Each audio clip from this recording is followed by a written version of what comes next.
कैसा ये इश्क है।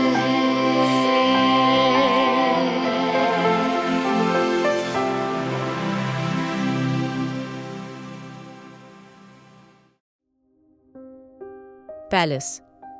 अलियाना ने जैसे ही अपनी आंखें खोली थीं, रिद्धिमान के हाथ पहले से उसके लहंगे के अंदर थे। रिद्धिमान की उंगलियां धीरे धीरे अलियाना की सबसे नाजुक जगह पे मूव कर रही थीं। अलियाना गहरी सांसें लेते हुए बोली, रिद्धिमान, मुझे हमारी मेहंदी है। अलियाना की आवाज कांप रही थी।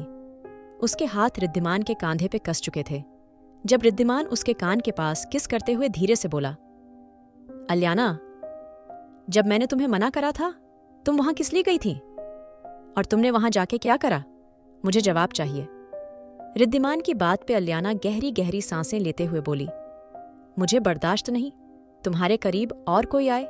उसकी हिम्मत कैसे हुई तुम्हें फूल भेजने की, तुमसे शादी के सपने देखने की? अलियाना की सांसें अब आवाजों का रूप ले चुकी थीं। वो अब रिद्धिमान का नाम लेके चिल्ला रही थी। अलियाना इस बार तड़पते हुए बोली, मैं नहीं बताऊंगी वो कहाँ है और क्यों बताऊं? इतना कह के अलियाना धीरे से बोली, रिद्धिमान, में प्लीज रुकना मत, प्लीज। अलियाना प्लेजर के उस आखिरी सफर पे थी जब अचानक रिद्धिमान उससे दूर हो गया था। अलियाना अधखुली आंखों से उसको देख रही थी। उसके चेहरे पे फ्रस्ट्रेशन और गुस्सा था। अलियाना चिढ़ते हुए बोली, क्या बदतमीजी है ये रिद्धिमान ओबरॉय? अलियाना के चिल्लाने पे रिद्धिमान अपने कपड़े सही करते हुए बोली, ओह, क्या तुमने कुछ कहा? अलियाना ओबरॉय? मैंने सुना नहीं, सॉरी। रिद्धिमान की बात पे अलियाना गुस्से से उसको घूर रही थी, जैसे बस आंखों से ही उसको खा जाएगी। रिद्धिमान अलियाना के कपड़ों को सही करते हुए बोला, चलें? रिद्धिमान की बात सुन के अलियाना गुस्से से उसको धक्का देते हुए बोली, दफा हो जाओ तुम रिद्धिमान, और याद रखना, इसका बदला तो मैं तुमसे लेके रहूंगी। इतना कह के अलियाना चली गई थी और रिद्धिमान बस मुस्कुरा के रह गया था। अलियाना के जाने के बाद रिद्धिमान किसी को कॉल करते हुए धीरे से बोला, मैंने कहा था अलियाना पे नजर रखना। रिद्धिमान की बात पे दूसरी तरफ से आदमी थोड़ा घबराते हुए बोला, सर, सब ठीक है, मिसेज ओबरॉय ठीक हैं। आदमी की बात सुन के रिद्धिमान गुस्से से बोला, वो ठीक है, तुम इसकी फिक्र छोड़ दो। तुम क्या कर रहे थे? मैंने तुमसे कहा था ना, अलियाना पे नजर रखना, वो बाहर नहीं जानी चाहिए।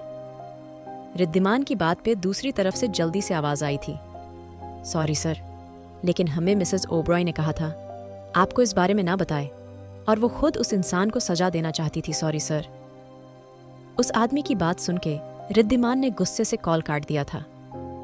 दूसरी तरफ मेहंदी का फंक्शन गार्डन में रखा गया था। चारों तरफ बड़ी खूबसूरती से डेकोरेशन की गई थी। गार्डन के बीच एक बड़ा सा स्टेज था, जिसके बीच में डेकोरेट किया हुआ सोफा रखा था, जिस पे सिल्क और वेलवेट के कुशन रखे हुए थे। जैस्मीन और लिली से गार्डन महक रहा था। चारों तरफ कैंडल्स और फ्लावर्स रखे हुए थे। थोड़ी पूरे गार्डन में हल्की पीली रोशनी नजर आ रही थी। अलियाना, जो कि स्टेज के बीच में बैठी हुई थी, मेहंदी आर्टिस्ट से उसके हाथों पे मेहंदी लगा रही थी, लेकिन उसका चेहरा हल्का लाल था। सेरेन ने मिंट ग्रीन लहंगा पहना हुआ था, जो उसके रंग को और ज्यादा चमका रहा था। रिद्धिमान ने भी अलियाना के लहंगे से मैच करती व्हाइट और ऑलिव ग्रीन शेरवानी पहनी थी। उसके कांधे पे व्हाइट दुपट्टा पड़ा हुआ काफी खूबसूरत लग रहा था। इस वक्त वो इतना हैंडसम लग रहा था। हर उठने वाली नजर सिर्फ उसको देख रही थी। सेरेन इधर से उधर दौड़ती फिर रही थी। दुल्हन की इकलौती बहन होने का पूरा फर्ज निभा रही थी, जब अचानक ही उसका पैर दुपट्टे में उलझा था और वो नीचे गिरने वाली थी, जब युग ने उसकी कलाई पकड़ के उसको अपनी ओर खींच लिया था। युग धीरे से बोली, संभाल के। युग की आवाज पे सेरेन ने उसका हाथ दूर झटका था। युग धीरे से बोला, क्या हुआ, तुम ठीक हो? सेरेन युग की आंखों में देखते हुए गुस्से से बोली, मैंने कहा है ना, मुझसे दूर रहो। युग, तुम चाह क्या रहे हो? सेरेन की बात पे युग धीरे से बोला, लेकिन मैं तो सिर्फ तुम्हारी मदद कर रहा था।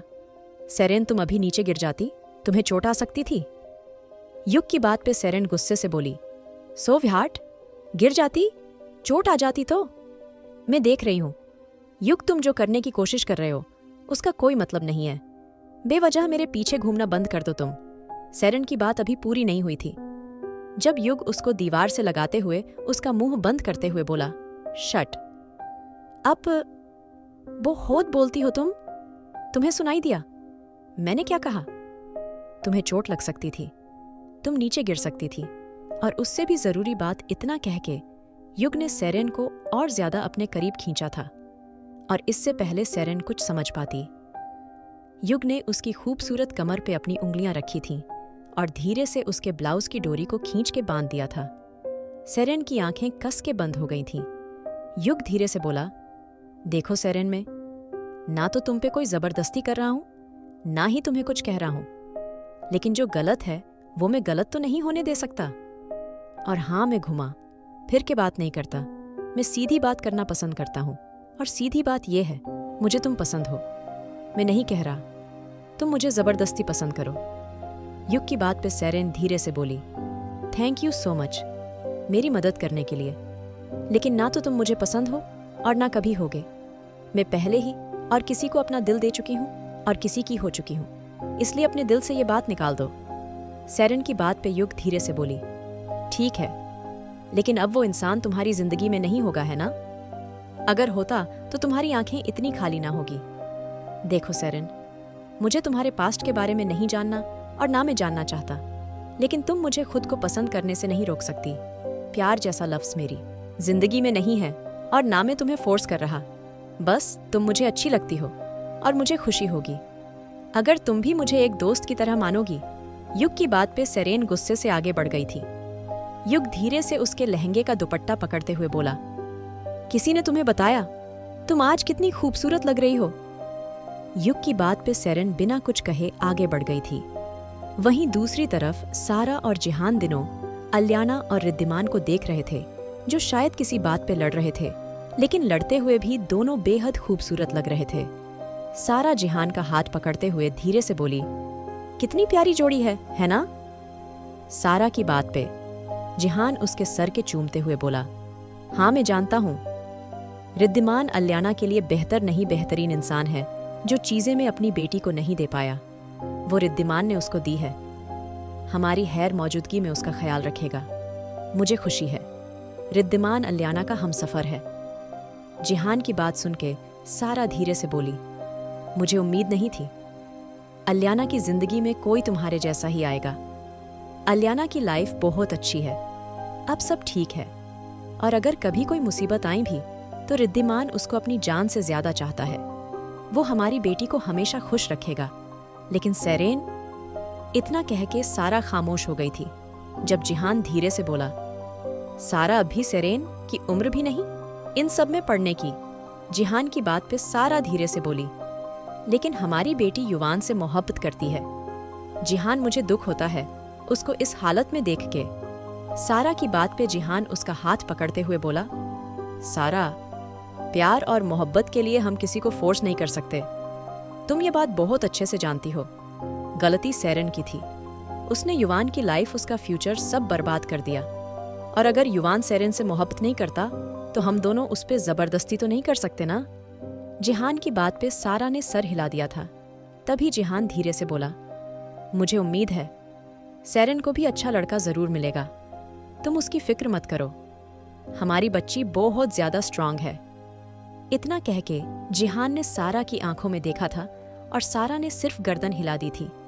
सारा धीरे से बोली, वैसे तुम्हारे स्पेशल गेस्ट अब तक नहीं आए, क्या हुआ? जिहान धीरे से बोला, हाँ, मैंने एयरपोर्ट पे भेजा है गार्ड को। वो लोग राजस्थान पहुंच चुके हैं, आते ही होंगे। अभी जिहान ने इतना ही कहा था जब सामने से आरू, रियान और रूहान तीनों अंदर की तरफ आ रहे थे। आरू की नजरें झुकी हुई थीं। वहीं रियान का भी कुछ ऐसा ही हाल था। जिहान गहरी सांस लेकर बोला, मैं जानता हूँ तुम्हें इस वक्त सब पे गुस्सा आ रहा होगा, लेकिन प्लीज अलियाना के लिए, सिर्फ अलियाना के लिए अपनी नाराजगी दूर कर दो प्लीज। जिहान की बात पे ना चाहते हुए सारा आरू की तरफ बढ़ गई थी। आरू सारा को देखते हुए सर झुका के बोली, आई एम सॉरी सारा, जानती हूँ तुमने मुझे अभी भी माफ नहीं किया है, लेकिन मैं तुम्हारी शुक्रगुजार हूँ। तुमने मुझे अलियाना की शादी में आने दिया।